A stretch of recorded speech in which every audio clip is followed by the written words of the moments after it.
विशाल गौतम जी अलीगढ़ से। राधा वल्लभ सिंह। सदगुरुदेव भगवान आपके चरणों में कोटि कोटि दंडवत प्रणाम। गुरुदेव, मेरा प्रश्न ये है कि इंद्रियां मन पर शासन करती हैं, मन इंद्रियों पर शासन करता है, क्योंकि मन भगवान के प्रति अश्रद्धा भी उत्पन्न करता है। बार बार यही समझाता है कि जो विषयी पुरुष होते हैं, विषय इतना आकर्षित कर लेते हैं कि इंद्रियां विषयों के अधीन हो जाती हैं, और इंद्रियां इतनी बलवान हो जाती है कि मन को अधीन कर लेती हैं। मन इतना बलवान हो जाता है कि बुद्धि को अधीन कर लेता है, और जिसका मन बुद्धि इंद्रियां विषयों के अधीन है उसका सर्वनाश हो जाता है। सर्वनाश का मतलब परमार्थ रहित जीवन, आसुरी बुद्धि से युक्त, सुसुख वांछा से युक्त होकर पापाचरण रत। समझ में आ रही बात?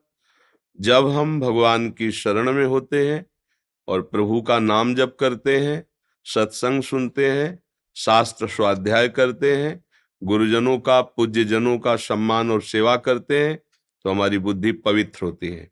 पवित्र बुद्धि मन को शासन में लेती है, और मन जब बुद्धि के शासन में होता है तो इंद्रियों को घसीट लेता है, और जब इंद्रियां मन के शासन में होती है तो विषय प्रभाव नहीं डाल पाता। वही फिर धीरे धीरे धर्मात्मा, भगवान का भक्त या महात्मा कहा जाता है। समझ रहे? जब तक भगवान का आश्रय नहीं, भजन नहीं, सत्संग नहीं, शास्त्र स्वाध्याय नहीं, पवित्र आचरण नहीं, तो वो बुद्धि भ्रष्ट हो जाती है। कामा संजायते क्रोधा, क्रोधा स्मृति विभ्रमः, स्मृति भ्रंशात बुद्धिनाशो, बुद्धिनाशात प्रणश्यते। वो धर्म के विरुद्ध आचरण करते करते अपना सर्वनाश कर लेता है और दुर्गति को प्राप्त होता है। तो विषय इंद्रियों को, इंद्रिय मन को, मन बुद्धि को, और बुद्धि ने हमारा सर्वनाश कर दिया।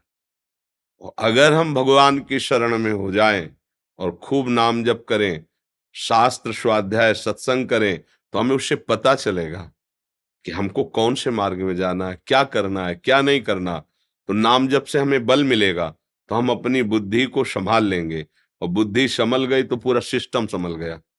भगवान ने कहा है, मय्येव मन आधत्स्व मयि बुद्धिम निवेशय निवशिष्यसि मय्येव अतो ऊर्ध्वं न संशया। यदि तुम अपनी बुद्धि को, अपने मन को मेरे में लगा पाए तो निश्चित तुम मेरे में ही वास करोगे, मेरे को ही प्राप्त करोगे, इसमें कोई संशय नहीं। पर बहुत कठिन है मन को, बुद्धि को प्रभु में लगाना। पर सरल उससे हो जाता है जिससे सत्संग मिल जाता है। जो साधु वचनों पर चल देता है उसके लिए सरल हो जाता है। नहीं तो ये ऐसा पहाड़ है कि इसमें अच्छे अच्छे चढ़ने से फिसल कर गिर गए और चढ़ना छोड़ दिया। और अगर गुरु कृपा और संत कृपा है तो ये पहाड़ भी ऐसे हंसते हुए चढ़ जाता है। मूकम करोति वाचालम पंगुम लंघयते गिरिम यत कृपा तमहम वंदे परमानंद माधवम। भगवान या भगवान का प्रेमी महात्मा अभेद होता है, चाहे उसे भगवान को चाहे भक्त को, बराबर है वो। अगर भक्त कृपा हो जाए, भगवत कृपा हो जाए, तो हम इन विषयों पर विजय प्राप्त कर सकते हैं। अन्यथा यही सिस्टम है, मना खष्टान इंद्रियाणी प्रकृति स्थानी कर सती। जैसे पानी को कहीं भी छोड़ो वो नीचे की तरफ जाएगा, ऐसे बुद्धि मन इंद्रियां ये विषयों की तरफ जाएंगी। अगर नहीं रोक पाए तो पापाचरण शुरू हो जाता है, और यही पापाचरण हमारी विपत्ति, दुख, शोक, बंधन, जन्म, मृत्यु, इसका फल ही प्राप्त होता है। आनंद, निशोक, निर्भय, निश्चिंत, भगवदानंद, ये शरणागत से प्राप्त होता है भगवत मार्ग में, अध्यात्म मार्ग में। सुरेश सिंह जी मथुरा से।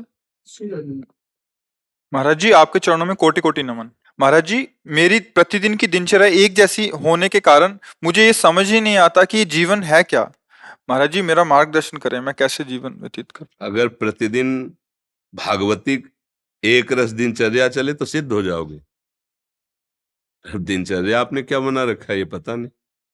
अगर भागवतिक दिनचर्या प्रतिदिन एक जैसी ही बहुत काल तक चले तो सिद्धावस्था जागृत हो जाएगी।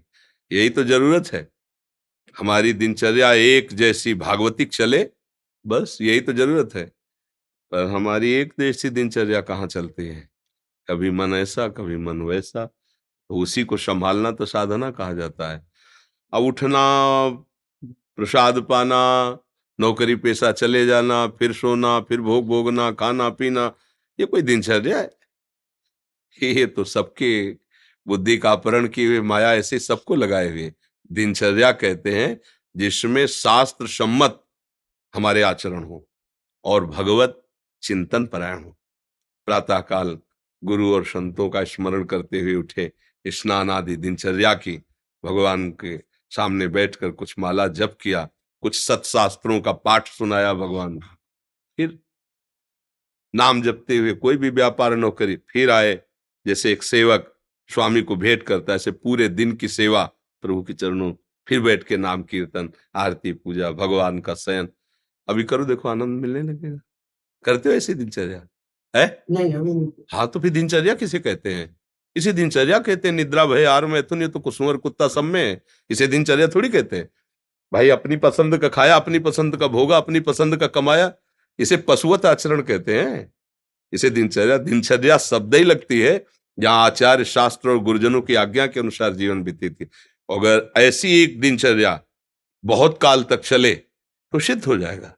सिद्ध का मतलब तो परिपक्व अवस्था, नहीं कोई भी भोग, कोई भी विपत्ति उसे डिगा नहीं सकती। तो पहले दिनचर्या ठीक से चलाओ, समझो। कई बार सत्संग में वर्णन किया गया, सुनो उसमें दिनचर्या, अपनी दिनचर्या संत और गुरुजनों की आज्ञा के अनुसार बनाओ, जीवन धन्य हो जाएगा।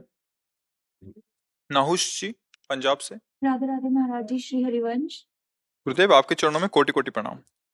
गुरुदेव, क्या हमारे कर्म हमारे जन्म से ही निर्धारित होते हैं? अगर ऐसा है तो ऐसा क्यों कहते हैं कि आप जैसा कर्म करोगे आपको वैसा ही फल मिलेगा? क्योंकि वो तो कृष्ण भगवान ने पहले से ही निर्धारित कर रखा है। महाराज जी कृपया इस विषय पे प्रकाश डालिए। तो हमारा पहला जन्म थोड़ी है, हमारे बहुत जन्म हो चुके हैं। उन जन्मों में हमने दो प्रकार के कर्म किए हैं। एक कहते हैं कुकर्म, अधर्म युक्त, पाप प्रवृत्ति, और एक कहते हैं सत्कर्म, पुण्य, भगवत भाव, आराधना। दोनों प्रकार के कर्मों का परिणाम अलग अलग होता है। दुख, विपत्ति, संकट, नरक, शरीर में भयानक रोग, दंड, ये पाप कर्म, कुप्रवृत्ति, अधर्म आचरण से होता है। यश, कीर्ति, स्वस्थ शरीर, अनुकूल व्यवस्था, जो चाहो वो हो जाए, ऐसी पुण्य भावना, तो वो जो आपका सत्कर्म बना है उसका फल है। अब ढेर सारे सत्कर्म जमा है और ढेर सारे दुष्कर्म जमा है हमारे गोदाम में, कर्म जिसे संचित कर्म कहते हैं शास्त्रीय भाषा में, उससे निकाला गया और दोनों कर्म को मिश्रित करके इसकी रचना कर दी गई और उन्हीं कर्म के अनुसार उसको उसी जगह पैदा किया गया। जैसा कर्म का हिसाब, मान लो निकृष्ट कर्म पापाचरण अधिक है, थोड़े पुण्य है, तो मनुष्य तो बना दिया गया, लेकिन ऐसा बना दिया गया घृणित स्वभाव, गंदी आदत, बहुत नीच कर्मों में रत, ना कहीं सत्संग है, न कहीं स्वाध्याय है, न ब्रह्मचर्य है, न साधना है, बस वो खाओ पियो लूटो मारो हिंसा व्यभिचार, ऐसा वो भी तो मनुष्य है। और एक है संयम से चलता है, नियम से चलता है, ऐसे आचरण करता है, समाज को सुख मिलता है, माता पिता को सुख मिलता है, हमारे देश की पूरी सेवा की भावना, कई तरह के ये दो कर्मों से उसको वहां जन्म दिया जाता है। जैसे उसके कर्म के अनुसार वैसे उसका स्वभाव बनता है। अब इस परंपरा को हमें मिटाना है, ना हमें सुकृत ना हमें दुष्कृत, हमें अंतिम जन्म बनाना है अपना, कि अब हमारा अगला जन्म ही न हो, ऐसा हमें अब करना है। हमारे भाग्य में जो लिखा उसे हमें बदलना है अब। नहीं तो भाग्य में नहीं लिखा है मोक्ष, भाग्य में भगवान का दर्शन नहीं लिखा है, बस शुभ अशुभ कर्म, दुख सुख की प्राप्ति, और फिर नए शुभ अशुभ कर्म, फिर नया जन्म, ऐसा ही होता आ रहा है बहुत काल से। अब सत्संग मिला है, अब हम अपने को संभालें। भगवान का नाम शुभ अशुभ कर्मों में नहीं है, ये दिव्य है नाम, ये कर्म नहीं है, ना शुभ ना अशुभ, ये दिव्य है। अगर नाम जप करोगे, अंदर ही अंदर खूब जो गुरुदेव ने दिया है, और दूसरों की सेवा की भावना रखोगे, तो निश्चित तुम्हारे दोनों कर्म नष्ट हो जाएंगे, पाप कर्म और पुण्य कर्म। पाप कर्म है लोहे की जंजीर, पुण्य कर्म है सोने की जंजीर, लेकिन बंधते तो दोनों में ही है, दुख तो दोनों में ही है ना। अब जैसे कोई अरबों खरबों रुपया, तो उसको देखो बेचैन है, उसको और चाहिए, वो इतना भयभीत है कि अकेले निकल नहीं सकता है, उसे नींद नहीं आती, नींद के लिए गोलियां चाहिए, भोजन नहीं पचता उसको, भोजन के लिए औषधि चाहिए, कितनी परेशानी। एक किसान आदमी दिन भर मेहनत करता है, 10 रोटी, आधा लीटर दाद और 2 लीटर दूध पिया, और जहां मना हो वहां चौड़े पे सो जाए, उसको कोई परेशानी नहीं है। इसलिए सावधान करने के लिए भगवान ने आपको संत संग दिया, गुरुवाणी मिली। गुरुवाणी आपको सावधान करती है कि आपका जीवन किस तरह होना चाहिए। महापुरुष तो अंतर्ध्यान हो गए, लेकिन उनकी वाणी साक्षात उनका स्वरूप है। वाणी जी जो है वो साक्षात गुरु स्वरूप होती है। गुरु ग्रंथ साहब जैसे ना, ये साक्षात गुरुदेव हैं। उनकी वाणी मान लो, उसके अनुसार आचरण करो, नाम रूपी जहाज पे बैठ जाओ, पार हो जाओ भव समुद्र से। अब तुम्हारे भाग्य खुल जाएंगे अगर बात मान गए। नहीं मान गए तो फिर शुभ व अशुभ कर्म तुम्हें भोगने ही पड़ेंगे। अवश्य में भोक्तव्यम कृतम कर्म शुभाशुभम। फिर नया जन्म होगा, फिर नई दुकान मकान, फिर मरो, फिर नया जन्म, फिर यही प्रपंच चल रहा है बहुत समय से। पुनरपि जननम पुनरपि मरणम पुनरपि जननी जठरे शयनम, बार बार वही। अगर विचार सही कर लो तो ये बंद हो जाए आवागमन, और हम अपने गुरु प्रताप से भगवान के दिव्य धाम में चले जाएं, जहां न जन्मना है, न मरना है, न दुख है, न सुख है, परमानंद है, प्रसन्नता ही प्रसन्नता, सुख ही सुख है। जी, समझ में आया किसका प्रश्न? हाँ जी। अजय धीमान जी, चंडीगढ़ से। महाराज जी, आपके चरणों में कोटि कोटि प्रणाम। महाराज जी, मैं पहले मांस शराब का सेवन करता था, लेकिन जब मांस खरीदने जाता था तो देख नहीं पाता था, फिर भी खाता था। फिर यूट्यूब के माध्यम से जिस तरह से आपने एक्सप्लेन किया, उसी दिन से अंडा मीट मच्छी सब त्याग दिया, लेकिन शराब की लत नहीं छूट पा रही। महाराज जी, मैं बहुत प्रयास कर रहा हूँ और छोड़ना भी चाहता हूँ। मुझे लगता है इसमें तो किसी को आप छोड़ दोगे नहीं, कष्ट की बात नहीं है। जो निषेध वस्तु है उसको असर की कष्ट, ऐसा थोड़ी कि किसी को कष्ट नहीं हो रहा तो हम अफीम खाएं, ड्रग्स पिएं, हम धतूरा खाएं, जहर खाएं। ये इसलिए मनुष्य शरीर मिला है। आपका शरीर आपके लिए नहीं है। नहीं, देखो, आप अपने शरीर को आत्महत्या करने लगो, अभी आपको पकड़ लिया जाए, रिपोर्ट की जाए कि आत्महत्या कर रहा था, तो आपको सजा मिलेगी। आपका शरीर पर पूरा अधिकार आपका नहीं है। राजकीय कानून का भी अधिकार, क्योंकि एक देश के नागरिक हो, और भागवतिक भी अधिकार है। आपको एक गाड़ी दी गई है, सरकारी गाड़ी है, इससे अच्छे काम करो। ये तो कि भाई शराब हम पी सकते हैं, हम स्वतंत्र हैं, ऐसा नहीं है, मूढ़ता है।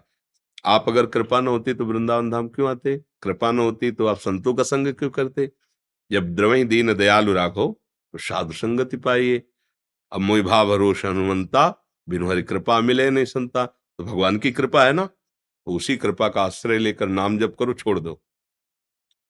देखो, अभी अगर मृत्यु आ जाएगी, मान लो कई ऐसे हमारे सामने केस आए हैं शराब पीने वाले, जिनके लीवर खराब हो गए, फेफड़े खराब हो गए, डॉक्टर ने कह दिया मर जाओगे, और मर गए 1 हफ्ते के अंदर। अगर डॉक्टर कह दे कि आप अब मरोगे, ये शरीर छूटेगा, क्या उपाय है आपके पास?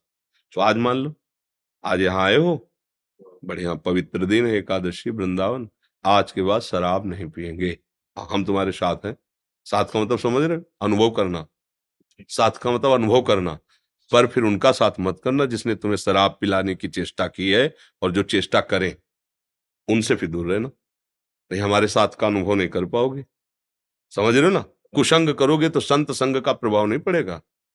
अगर संत संग करोगे तो कुसंग से बचो, कुसंग का त्याग करो।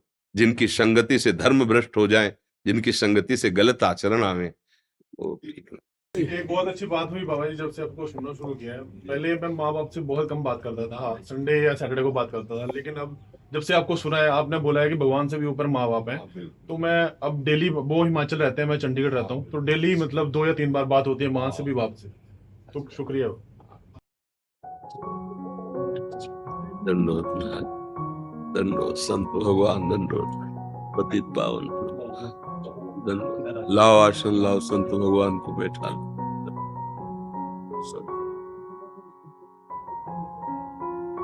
आओ संत भगवान, बैठो, आसन डाल, बैठो महाराज, बैठ, दंडोत दंडोत।